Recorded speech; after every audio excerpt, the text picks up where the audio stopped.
የአብዮት ፍሬ ልጆች ጸሐፊው ሀብታሙ ስዩም ነው። ጀግኖች አፈር ቅመን ደረስንበት በሚሉት ቀን እኔና ጓደኞቼ አወዳይ ልንቅም ተቀጣጥረናል። የአከራይ ራዲዮ እንዳያልፉት የለም የሚለውን መዝሙር ለ10ኛ ጊዜ ማስደመጥ ሲጀምር የኔ ሐራራ ሰዓት እንዳያልፍ በማሰብ ከቤት የወጣሁ። የዛሬው ደግሞ ለጉድ ነው። እስክደርስ ቸኩያለሁ። ወደ ጫት ቤቱ ስገባ የሚቀበለኝ የሐሴት ጠረን ዝም ብሎ ይታሰበኛል። ሰንደል፣ ሲጃራ፣ ዲዮድራንት፣ የጫማ ሽንታ፣ ሉባንጃ፣ የብብት ጠረን፣ ሄር ስፕሬይ፣ የጫት ትንፋግ። አቦ መጣውላችሁ። ግንቦት ሃያን ምክንያት በማድረግ የታክሲ መጨናነቅ አይኖርም ብዬ ተስፋ አድርጌ ነበር። ነገር ግን አዲስ አበባ የዘንድሮን ግንቦት ሃያ የሚያከብረው የዛሬ 22 ነው ስንት ዓመት የነበረውን ግርግር በመድገም ሳይሆን አይቀርም ሲራኮት አገኘሁት። ሚኒባሷ በወፈ ሰማይ ተሳፋሪ መካከል ሆና ስትርገደገድ ያየ ሰው በብዙ ቀባሪ የታጀበች ነጭና ሰማያዊ ሳጥን ትመስላለች። ሁሉም ሰው ከሚኒባሷ ውስጥ ቦታ ለማግኘት ይጋፋል። ኮሪያ ዘማቹ አባት ከቁሟች ወጣት ጋር ይጋፋል። ስኳር ያደከማቸው አሮጊት ስኳር ካወበራት ወይዘሪት ጋር ይጋፋሉ። ልጅህ በጠና ታሟል የተባለ ጎልማሳ ፍቅረኛው አሁኑኑ ድረስ ካለችው ጎረምሳ ጋር ይጋፋል። እኛ ከግንቦት ሃያ ወዲህ የተወለድን የአብዮት ፍሬ ልጆች እንዲህ ነን። መንግሥትን እንጂ ፈጣሪን ፍሩ ተብለን አላደግንም። አረጋዊ ለተባለ ታጋይ እንጂ ለአረጋውያን ቅድሚያ ስጡ አልተባልንም። ላንገራገረ እንጂ ለተቸገረ በር እንድንከፍትለት አልተመከርንም። ሰከንዶች ስላለፉ ራሴን በሕዝቡ ባሕር ላይ ጣልኩት። ንኩኝ ንኩኝ በሚል የሴት ልጅ ጡትና አትዩኝ አትዩኝ በሚል የወንድ ልጅ ቀፈት መካከል ራሴን አገኘሁት። አርቲፊሻል እግሩ በግፊያ መካከል የጠፋበት አንድ ነዳይ ሕዝቡን ይማጸናል። በመድኃኔዓለም ይዣችኋለሁ፣ እግሬን ያገኛችሁ መልሱልኝ። እባካችሁ አሁን ባለው ሁኔታ አይደለም እግሬ አገሬ ስለማጠቅማችሁ ያገኛችሁ መርገጫ ይመልሱልኝ። ምልክቱ ምንድን ነው አልኩት። ዋነኛ ምልክቱ ከፕላስቲክ መሰራቱ ነው። ምስኪኑ ነዳይ በተስፋ ተሞልቶ የነዳዩ ውጥረት እኔን ለዘበት አመቻቸኝ። ከፕላስቲክማ ሁሉም ከፕላስቲክ ነው የሚሰራው። እኛ መቼ ከታንታለም ይሰራናል? ባቱ ግድም ታሪክ ራሱን ይደግማል ተብሎ ተጽፎበታል። እንዴት ነው ነገሩ? እግር ነው ደብተር ነው የጠፋ? አይ ልክ የዛሬ 22 ዓመት በዛሬው ቀን ነበር በበቅሎ ቤቱ ፍንዳታ ጊዜ የተፈጥሮ እግሬን ያጣሁት። ከ22 ዓመት በኋላ ዛሬ በለተ ቀኑ ይኸው ሰው ሠራሽ እግሬን ተደገምኩት። ይህ ታይቶህ ነው አንደ ትንቢት ታሪክ ራሱን ይደግማል ብለህ የጻፍከው? ነዳዩ ተስፋ ቆረጠብኝ። ምን ብሎ እንደሚሰድበኝ ለመወሰን በአንድ እግሩ ቆሞ ተንጠራራና በሰው መሃል የሚዋኝ ጥቁር ፊቴን አስተዋለ። አስተውሎም አልቀረስ ስድቡን ወረወረ። አንተ ከሌሊቱ 9 ሰዓት ፊት እግር ይንሳህ ብዬ አልሰድብህ? ልብህን ነስቶሃል። እኔ በአንተ ዕድሜ የማርክስን መጽሐፍ ጨርሼ ነበር። አንተ ግን በዚህ ዕድሜ ሰዎችን ማርከስ ይዘሃል። እኔ በአንተ ዕድሜ ከቀበሌ አብዮት ጠባቂዎች ጋር ተከራክሬ ሊረሸኑ የተዘጋጁ ወጣቶችን ስም አሰርዝ ነበር። አንተ ግን በዚህ ዕድሜ የጫት ዱቤህን እንኳን ማሰረዝ አትችልም። እኔ በአንተ ዕድሜ የአገር ፍቅር የጋረደኝ ትኩሽት ነበርኩ። አንተ ግን በዚህ ዕድሜ ቅጠል ያሰርክ የቁሙት ነህ። ነዳዩ የተናገረው አልገባኝም። የአብዮት ፍሬ ልጆች እንዲህ ነን። ነገር ቶሎ አይገባንም። ነገር ሪፈር የምናደርግበት ጫት ቤት እንጂ ንባብ ቤትም ከ22 ዓመት በኋላም አልተከፈተልንም። የሚያደንዙን ነጋዴዎች እንጂ የሚያግዙን ምሁራንን ወዳጅ እንድናደርግ ገና አልተመከርንም። ከጋዜጣ በፊት ጫት በደጃፋችን ይራገፋል። ለምን ብሎ ከመጠየቅ በፊት ለምን የሚለው ቃል በምርቃና ይጠፋል። ከታላቁ ግፊያ መሃል የተሰነቀረ አንድ ብላቴና የድረሱልኝ ጩኸቱን ድንገት አሰማ። ኧረ በእናታችሁ ታፈንኩኝ እኮ አየር ስጡኝ። ማን ነው ስምህ አልኩት።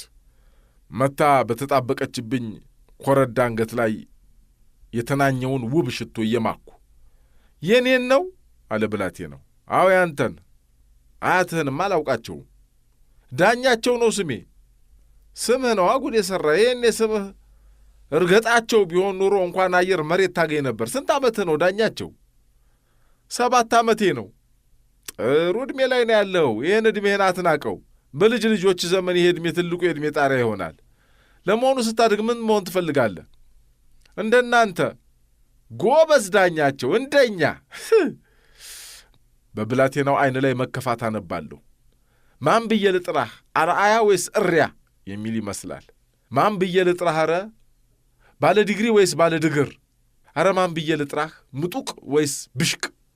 አልተሰማኝም። የአብዮት ፍሬ ልጆች እንዲህ ነን። ከ7 ሰዓት ወዲህ ብዙ ነገር አይሰማንም። ከ7 ሰዓት ወዲያ ብዙ ነገር አይስበንም። ከ7 ሰዓት ወዲህ ብዙ ነገር አይገለጥልንም። ባለሁበት ሁኔታ የሐራራ ሰዓት ከሚያልፍ የዚህ ልጅ ሕይወት ቢያልፍ የሚቆጨኝ አይነት ሰው አይደለሁም። ኧረ እጅህን አለች ከሚኒባሱ መግቢያ ጋር አጣግቼ ያስኳት ኮረዳ። ምን ሆንሽ አልኳት። ከኋላ የሚገፉኝን አሮጊት በመቀመጫዬ ወደው አላገፋቸው። ዳሌን እኮ እየነካካኸኝ ነው። የእነዚህ ሰዎች ግፊያ ካላቆመ በዚህ ከማርኩሽም ተመስገን በይ። እንዲህ ነን እኛ የአብዮት ፍሬ ልጆች፣ ግብረ ገብነት የጎደለን።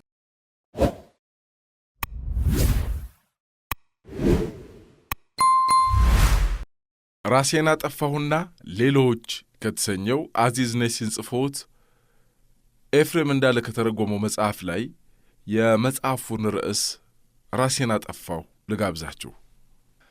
ከጥቂት ጊዜያት በፊት አደገኛ በሆነ በሽታ አሰቃይ ነበር። በሽታው አስቀያሚ ከመሆኑ የተነሳ ሕይወትን እንድጠላት አደረገኝ። በዚህ ወቅት ነው ለመጀመሪያ ጊዜ ራሴን የማጥፋት ሐሳብ ይመጣልኝ። በመሆኑም ሲጀምር እንዲህ ነበር የተከናወነው። በቅድሚያ ራሴን አንተ በስሜት የምትረካ በሽተኛ፣ ምን አይነት ሞት ነው የምትፈልገው? ሽጉጥ ይሻልሃል? ጩቤ? ባህር ውስጥ መጥለቅ ወይስ ባቡር ጎማዎች ስር መጨፍለቅ? መርዝ ወይስ ስል ጠየቅኩት። አንድ ውስጣዊ ድምፅ ጥያቄን መለሰልኝ። ጌታው፣ ማንም ሰው በሕይወት ውስጥ የሚሞተው አንዴ ነው። ታዲያ ከሞት ጋር ላለህ ቀጠሮ ለምን የተሞከረና ክብር ያለው ዘዴ አትከተልም? በመሆኑም በታሪክ የታወቁ ታላላቅ ሰዎች በቤተ መንግሥቶቻቸው ምቹ አልጋዎች ላይ ተኝተው እንዳደረጉት ሁሉ ሕይወቴን በመርዝ ላጠፋ ወሰንኩ። ምቾት ያለው አልጋ ወይም ቤተ መንግሥት ባይኖረኝም ምንም ማለት አይደለም። የእኔ ሚስኪን ጎጆና የጡብ ወለል ለዓላማዬ ብቁ ነበሩ። ከውሳኔ በኋላ በቀጥታ ወደ መድኃኒት ቀማሚው ሄድኩና እጅግ አደገኛ የሆነ መርዝ ገዝቼ ወደ ቤቴ ተመለስኩ። ራሴን አንድ ክፍል ውስጥ ቆለፍኩና እንዲህ ብሎ የሚጀምር ረዥም በፍቅር የተሞላ ደብዳቤ መጻፍ ጀመርኩ። አንቺ ጠፊ ዓለም ደህና ሰንብች። ከዛም ከመርዙ በጉሮሮዬ አንቆረቆርኩና ወለሉ ላይ ለጥ አልኩ። በጥቂት ደቂቃዎች ውስጥ ሁሉም የደም ስሮቼ አብጠው የደም ዝውውሬ ተቋርጦ በመገጣጠሚያዎቼ ላይ ሽባ የሚያደርግ መንቀጥቀጥ ያስከትላሉ ብዬ መጠበቅ ያዝኩ። ምንም ነገር አልተፈጠረም። ለረዥም ጊዜ ከጠበቅኩ በኋላ ብድግ አልኩና እንደገና ከመርዙ ጭው አድርጌ ለጥ አልኩ። ጊዜ በፍጥነት አለፈ። ሆኖም በሰውነቴ ውስጥ ትንሽም እንኳን ቢሆን የመርዙ ስሜት አልተሰማኝም። በዝችው ወተት ከውሃ ጋር፣ ቅቤ የተፈጨ ድንችና ሞራ ጋር፣ ሚጥሚጣ ከተፈጨ ጡብ ጋር እየቀላቀሉ በሚሸጡበት አገራችን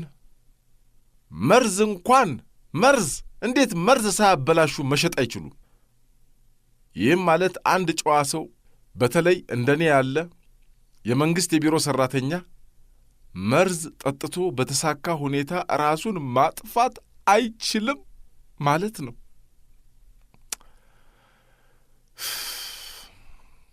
አንድ ሐሳብ አይምሮዬ ውስጥ እንደ ጊዜ ከገባ በኋላ የዋሊደር እንጂ በተግባር አውለዋለሁ።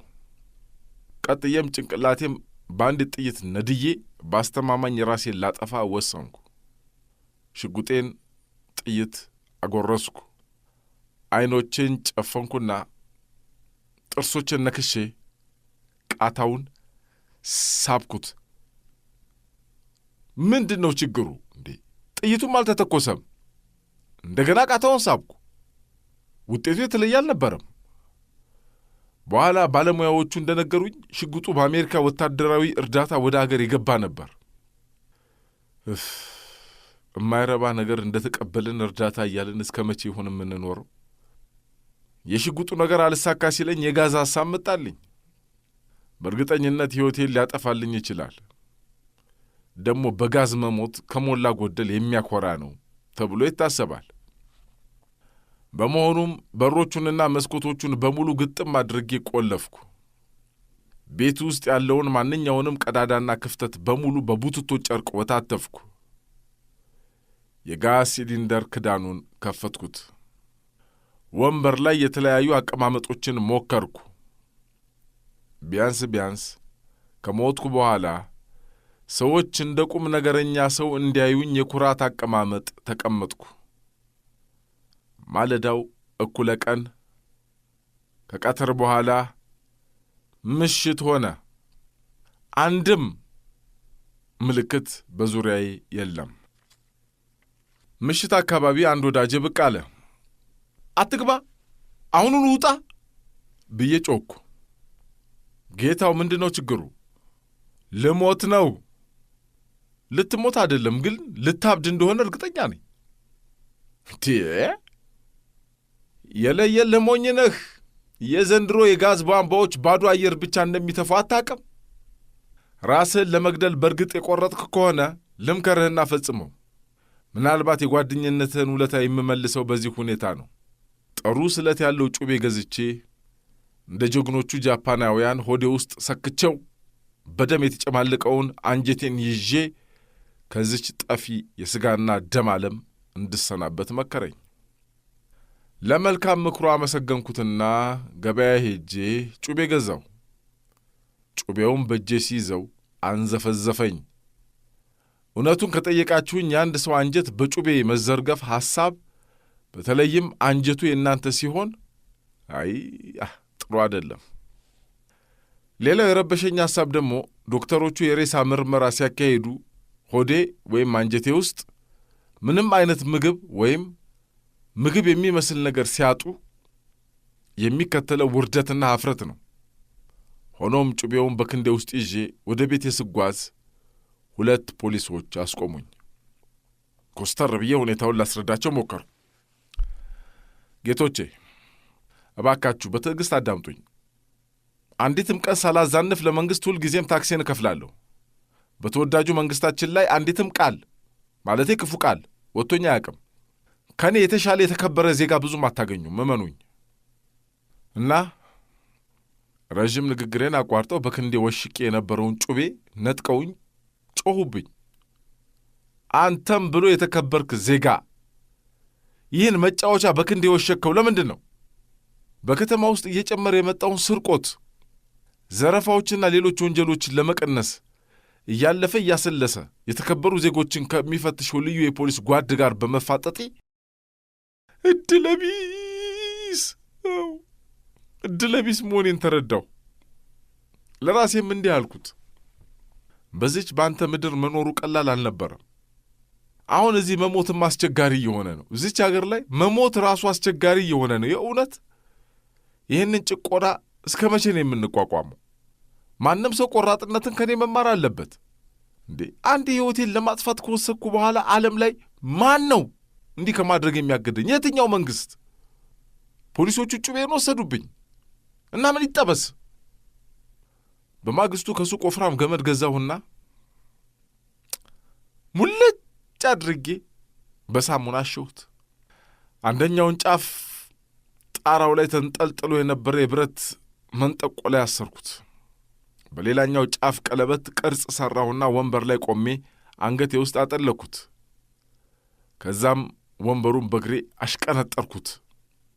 ግን ወንበሩ ከስሬ እንደወደቀ ወለሉ ላይ ዘጭ አልኩ። ገመዱ የኔን ክብደት መሸከም አልቻለም። ገመዱን ወደ ሸጠልኝ ባለሱቅ ሄጄ አቤቱታዬን አሰማሁ። የእሱ ምላሽ ጌታዬ፣ ከውጭ ኦሪጂናል ዕቃዎችን ማግኘት አቁመናል። ሁሉም ነገር ተናክቷል እዚች አገር ላይ። ታዲያ እኛ እንዴት አድርገን ነው ኦሪጂናል ዕቃዎች ለደንበኞቻችን ማቅረብ የምንችለው የሚል ነው። ወይ ጉዴ!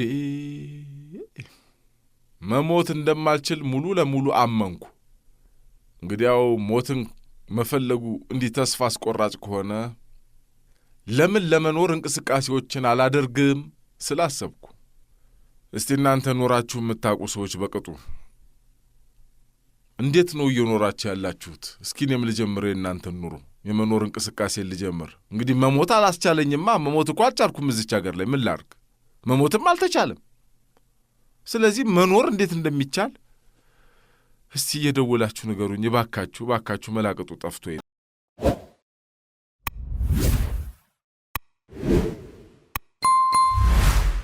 መርዝም መድኃኒት ነው ሲሆን በጠብታ እንዲሁም ለተንኮል አለው ቦታ ቦታ። ምን ቢሰለጥኑ ቢራቀቁ በጣም ሁልጊዜ ደጋግሞ ብልጠት አያዋጣም። በእጅ የተበተቡት ተንኮል ዞሮ ዞሮ ማጋለጡ አይቀርም እጅና እግር አስሮ። መጽሐፉም ይለናል ሲያስተምረን ጥበብ ብልጥ ሁን እንደ እባብ የዋህ እንደ እርግብ። ስለዚህ በብልጠት ተንኮል ስትሰሩ በስቶ እንዳይገድላችሁ ገርነት ጨምሩ።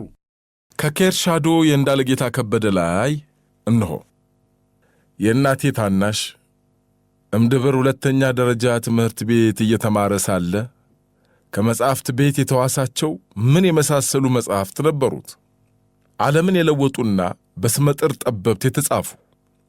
እነዚህን መጽሐፍት በአርመሞ በማንበብ ላይ ሳለ ደርግ ከተቃላቃይ ፓርቲዎች ጋር እልህና ትግል ገጥሞ ተቃዋሚያንን መፈናፈኛ በሚያሳጣበት ጊዜ እንዲገደሉ ከተፈረደባቸው ሰዎች አንዱ ሆኖ ነበር እና ነፍሱን ለማትረፍ ወደ አጋሩ ጅማ ኮበለለ። እዚያ በሄደ ጊዜ የሰባት ቤት ጉራጌ የዘመኑ ባለሥልጣን የነበረው ገስግስ ግብረ አበሮቹን ለምን ጠራ ተልእኮ ወደ ተለያዩ ወረዳዎች አሰማርቶ ነበር። የአጎቶቼ ወላጆች ስጋት ላይ ነበሩ እየተሰቀቁ። ዘመኑም ለመሳቅ ምክንያት የሆኑ ነገሮች ከማግኘት ይልቅ መሳቀቅ የበዛበት ዘመን ነበር እና ወላጆቹ ፈታሾቹ ወደ ቤታቸው መጥተው ቢበረብሩ የሚያስጠረጥረን ነገር አያጡም በሚል ፍርሃት ታሰሩ። ቤቱ ውስጥ ያሉ ማናቸውም ደብተሮችና መጽሐፎችን ይዘው ወደ ጓሮ ወስደው ቆጮ በሚያጠራቅሙበት ጉድጓድ ከተቷቸውና እሳት ጫሩባቸው፣ ፈጇቸው መጽሐፍቱን። አገር ሲረጋጋ መንግሥት ከእናንተ ጋር የነበረኝን የጥል ግድግዳ አፍርሻለሁ ሲል አጎቴ ወደ መጣበት ቤት ገባ። ገብቶም በንብረቶቹ ላይ የተወሰደውን እርምጃ አየ። እንደዚያን ቀን ሲያዘን አይተነው አናቅም ይላል ቤተሰብ ስለ ጉዳዩ በተነሳ ቁጥር። ታላቁ የአብዮት ሰው ነበር። የኃይለ ሥላሴ ዘመን አርጅቷል፣ አራሹ ተበድሏል፣ ሕዝቡ ተጎሳቅሏል ብለው ወንበር ከሚነቀንቁት ወገኖች ጋር አብሮነት ነበረው። እነዚህ ወገኖች በ1953 ዓመተ ምህረት መፈንቅለ መንግሥት ለማድረግ ሞክረው እንዳልተሳካላቸው ወንድማማች መሆን ፍላጎታቸው አልነበረም። ያይኔ ኃይሉ ገብረ ዮሐንስ ገሞራው ነቅናቂው ነቅንቆ ቢነቀንቀው የተነቀነቀው መልሶ ጣለው ብሎ ተቀይቶ ነበር። የመፈንቅለ መንግሥቱ ዋና አስተባባሪዎች መንግሥቱና ገርማሜ ነዋይ እንዲሁም ተከታዮቻቸው ነበሩ። ግን ከሸፈ። ወንበር ነቀላቂዎችም ሞት ተደገሰላቸው፣ ለእስርም የተዳረጉ ነበሩ። ደብተራው በሚል ቅጥያ ስም የሚታወቀው ጸጋዬ ወይን ገብረ መድህን ቁማር ጨዋታ ተጫውቼ አጨብጭቤ ቀረው ተበልቼ ምንኛ ዕድሌ በሰመረ ዘውዱን ገልብጬ በነበረ ብሎ የተቀኘውን ልብ ይሏል። የእናቴ ታላቅ ካለፈው መፈንቅለ መንግሥት ትምህርት ወስደው አብዮት ለማስነሳትና ሕዝቡን ለማነሳሳት ይታገሉ ከነበሩ ሰዎች ጋር ቅርበት ነበረው። እሳቱን በዋናነት ከጫሩት መሃል አይደለም፣ የተጫረውን ለማጥፋት ከተሯሯጡት መሃልም አይደለም። የአብዮት እሳት ከሚቀጣጠልበት ምድጃ ስር ተቀምጦ ግን እየሆነ ያለውን ባንክሮ ይከታተል ነበር። በዚሁ ዘመን ኮሌጅ ተዘግቶ ወደ ገጠር ገባ ወላጆቹን ጥየቃ። ወደ ጉመር ሲመጣ ወደ ገጠር ሲገባ ከተማ ምን እየተካሄደ እንደሆነ በፍጹም ፍንጭ አልደረሳቸውም። እሳቱ በመሃል ከተማ ሲንበለበል እዚህ ግን ጭሱ አልደረሰም፣ አልታየም። አጎቴ ደነገጠ። ወላጆቹና ጎረቤቶቻቸው ኢትዮጵያ ወዴት እየሄደችና የት ልትደርስ እያለመች እንደሆነ የገጠር ሰዎች ግንዛቤው የላቸውም። ጭራሽ አባቱ መሬት እየገዙ ነው፣ ሀብታቸውን እያደራጁ። አባዬ ተው፣ መሬት አትግዛ፣ እንኳንስ ልትገዛ ይቀርና ያሉትን ሸጠህ ገንዘብህን ብቻ በጥሬ ብትይዝ ይሻልሃል ይላል። አባቱ የሚለው አልገባቸውም። ዘርዝሮ አስረዳቸው። ዘውዱ ሊገለበጥ ነው፣ ንጉሡ ሊወገድ ነው፣ የኃይለ ሥላሴ ዘመን ሊሻር ነው አላቸው። ይሄኔ ነው ዘራፍ የማለትን ያህል ታጥቀው የተነሱት። እንዴት አይነከው ይነካል? እንዴት አይደፈረው ይደፈራል? ሰማይን ማን አረሰው? ንጉሥን ማን ከሰሰው? አረ ዘራፍ! ማን ነው ስኳርን የሚያጠቁር ከሰልን የሚያነጣ? አጎቴ ግን ማብራራቱን ቀጠለ። መጀመሪያ ተቆጡ። ቀጥለው ደግሞ በቀለም ብዛት አእምሮው እንደተነካ ሰው ቆጠሩት። በጣም የተበሳጩት ልጃቸው እማራለሁ ብሎ እረኝነት ወዲያ ብሎ ለትዳር ምን አጣደፈ ብሎ የኮሌጅ ተማሪ ተሰኝቶ ሲመለስ እንዴት እንዲህ ያለውን መዓት ይዞ ይመለሳል ብለው ነበር። ውጣልኝ ውጣ አሉት አባቱ ዳምስ ናጂ ሽኩር።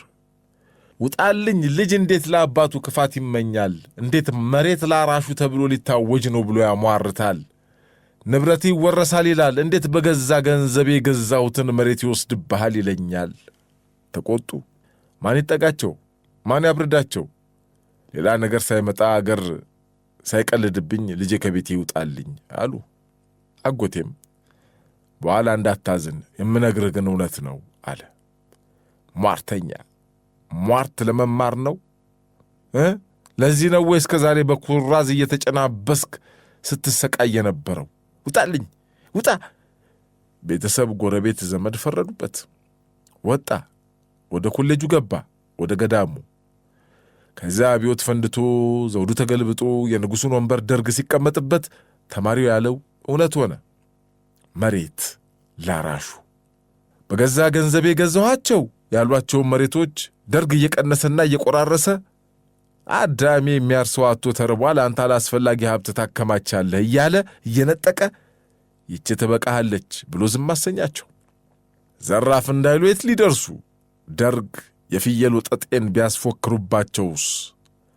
እንኳንስ እንደሳቸው ላለ ተራ የባላገር ገበሬ ይቅርና ቤተ መንግሥት ለሚመላለሱ ለንጉሡ ቀኝ እጆች እንኳን መች ተመለሰና የፍየል ወጠጤ ትከሻው ያበጠ ልቦ ያበጠበት እንዋጋ ብሎ ነብርን ላከበት። የማትረባ ፍየል 9 ትወልዳለች፣ ልጆቿም ያልቃሉ፣ እሷም ትሞታለች ብሎ ረሽኗቸው የለ። ይህ በሆነ በጥቂት ወራት በኋላ ዳምስ ናጂ ወደ ወልቂጤ ሄዱ። እዚያ የሄዱበት ምክንያት የብቸኛ ሴት ልጃቸውን 3ኛ ልጅ ለመሳም ነበር፣ አራስ ለመመረቅ።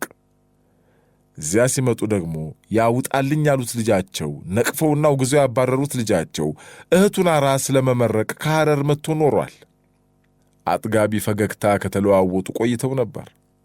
በጨዋታ መሃል አፈር መምሩ ብሎ ጠየቀ ልጅ። ኑሮ እንዴት ይዟችኋል እንደማለት። ምኑን ትጠይቀኛለህ አሉት አባት። እናቴ የሆነውን ታውቃለችና በሁለቱ ጨዋታ ጣልቃ አልገባችም። የአባቷ መሬቶች ተወርሰዋል። ቦታ የተነፈጋቸው ተንቀውና ተጠልተው የነበሩ ፉጋዎች የጓሮቻቸው ጠባቂዎችና ተመጽዋች አዳሪዎች የነበሩ ዛሌ ባለመሬት ሆነዋል። ያውም የጌቶቻቸው ንብረት የሆነው መሬት የግላቸው እንዲሆን ተመቻችቶ ልዩነት ጠፍቶ በተራራውና በሜዳው መሃል ያለው ክፍተት ተደልድሎ። ምኑን ትጠይቀኛለህ አሉ አባት። ምን ነው አለ ልጅ። ከእኔ ፉከራ ይልቅ ያንተ ሟርት ሲሰምር እያየህ ምን ትጠይቀኛለህ? ደርግ አይደለም ያሸነፈን፣ ቀን ነው እኛን ታግሎ የጣለን። ቀን ነው ቀን፣ አንዱን አጀግኖ ሌላውን የሚያኮስስ ቀን ነው።